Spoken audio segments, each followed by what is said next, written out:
I bought a house for only 20,000 euros and it's not too far from this wonderful lake. But the only problem, I didn't have 20,000 euros. It consists of 2 bedrooms, a bathroom, and then the kitchen and the living spaces in one area. Only 35 square meters, but it was fully furnished. Far only minor issues have popped up for the house, which is like a leaking sink and paint that came off. So yeah, minor fixes. It's not like I have to replace the roof or anything is on the verge of collapse. I have been living in it since 21st of August 2024. That's when I packed up my bags in Belgium. I gave up the rental home that I was paying a lot for, about almost 1,000 euros a month, and went straight for Portugal with the idea of just lowering my cost of living all in all, and to just improve my work-life balance. Life was getting really expensive in Belgium. The rent, being self-employed adds a lot of costs. Having your car, then the food suddenly went up with 50%.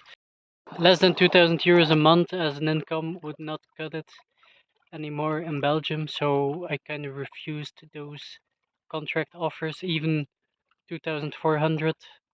I was just not willing to live like that because first I had no life. I was away from home for 10 hours a day, commuting and working a day every single day of the week. And I wasn't doing anything. I wasn't going out, wasn't traveling, wasn't enjoying my life. I was being unhealthy all across the board. I was doing some walks with the dogs, of course, but other than that, I wasn't eating healthy. I was just living indoors, working my days away, with nothing to show for really. So yeah, I had to change. It had to change. So I was following YouTube, the real estate channels for Central Portugal, since that was about well, I kind of liked Portugal before, but I also saw that those properties were closer to my budget than anything I would ever be able to buy in Belgium. In Belgium, I would probably be working for at least 4 or 5 years to just save up maybe 30,000 euros, and then, which is should be enough to get a loan, but the loan wouldn't be much since I'm just a single guy. And then I would probably need to take on a loan for 20-30 years for a property, maybe close to 200,000 euros, which would probably require a lot of work and regulation and all kinds of nonsense costs on top of that. And yeah, just not something I saw myself do, is be in office for the next 30 years. Living like that, like I was living, was just not sustainable.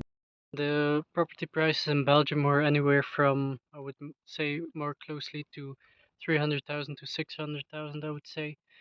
Well, of course, way more is also possible. But a friend of mine bought one for 360k, and they basically can't live there for the next few years because they have to demolish the structures that are on the property and have to rebuild an entire new house on there. Yeah, arrange everything with the architect and the builders and the whatever middlemen that need their cut. Yeah, that's something I just wouldn't be able to do. It's been a dream of mine to move to a bigger plot of land, maybe in Belgium, but that didn't seem possible any longer. So for that reason, I was looking elsewhere. So following those real estate YouTube channels in Central Portugal, specifically there because the property prices seemed to be more within my achievable budget.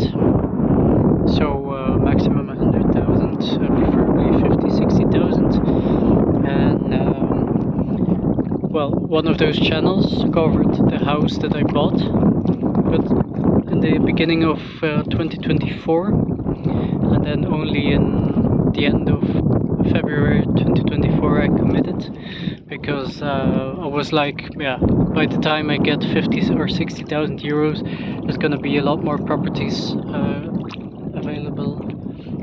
There's likely gonna be something else for me, so I wasn't really focused on the place I bought currently. But at the end of February, I was like, yeah, I had been doing more thinking about future prospects, let's say, and yeah, it just looked a bit grim. There were a few scenarios: either become that wage slave for the next 20-30 years.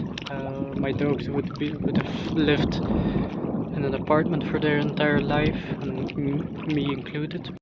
February, I put a deposit down of 2,000 euros, which was 10% of the 20,000. The house was originally listed for 25,000, but we could get it to 20,000. For Portuguese standards, maybe we could have reduced the price a bit more, but I was like, fuck it.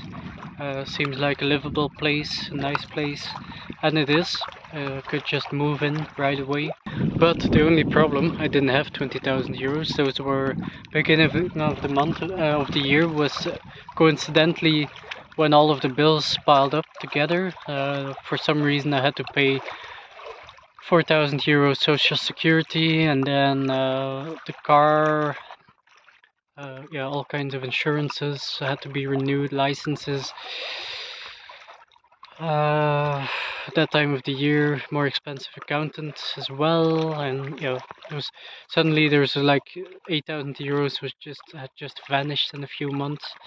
So yeah, it was kind of broke at the time after doing that deposit.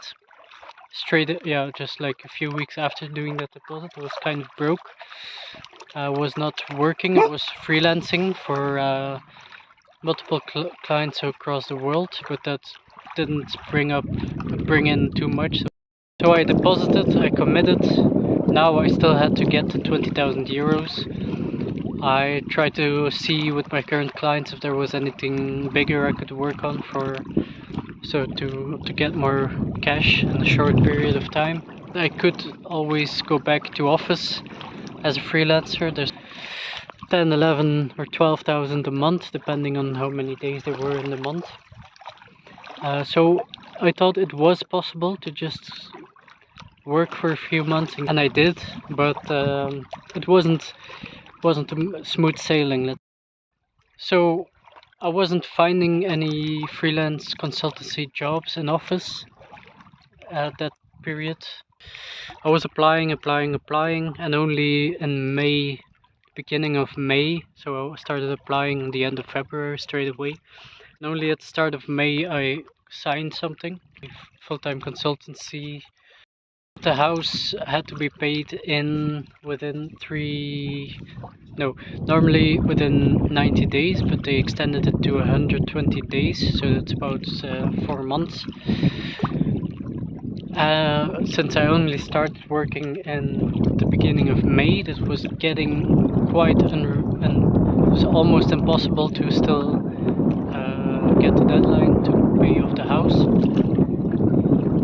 But it worked after all, but they were paying on time, so I still had to ask for an extra 15 days. With any other job it would have been impossible to make the deadline.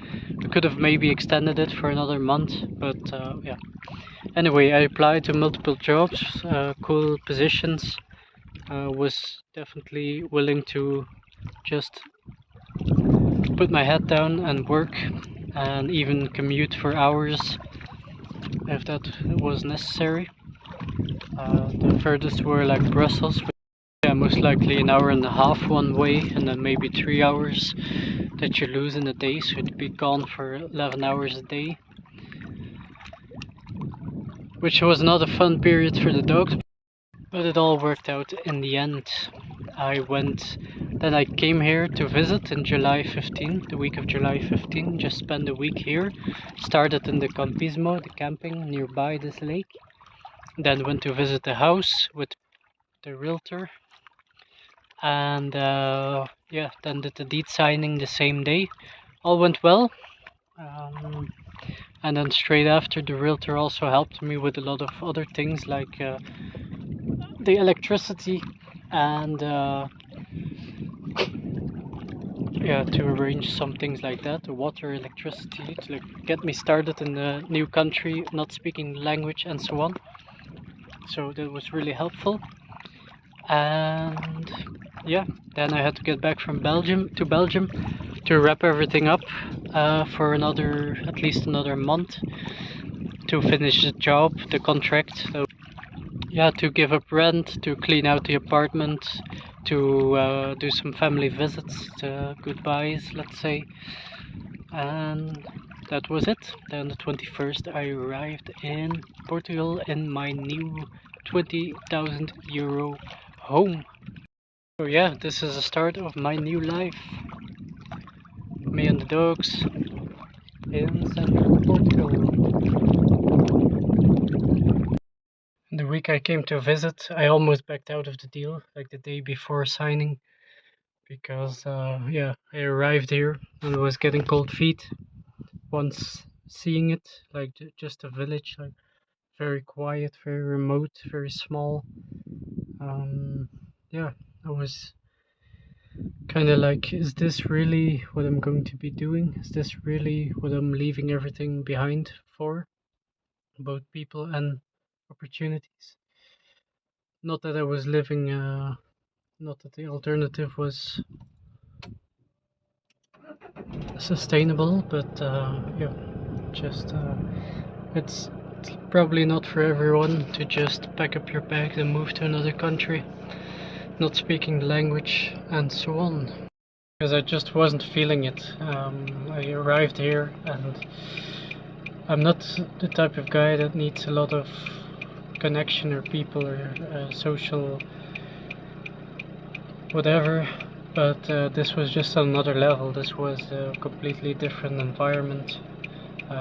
We're already kind of disconnected or alienated even by not speaking the language and so on. So this was, yeah, it was pretty difficult the first week, like full of doubts. Is this the right move? Am I going to integrate? Am I going to learn the language, meet people of more or less the same age? But all those doubts went away soon after I found the next village where there's more people and there's events every now and then. During the summer, when I now arrived, like the 21st of August 2024, so that's the second time I came here, like permanently this time.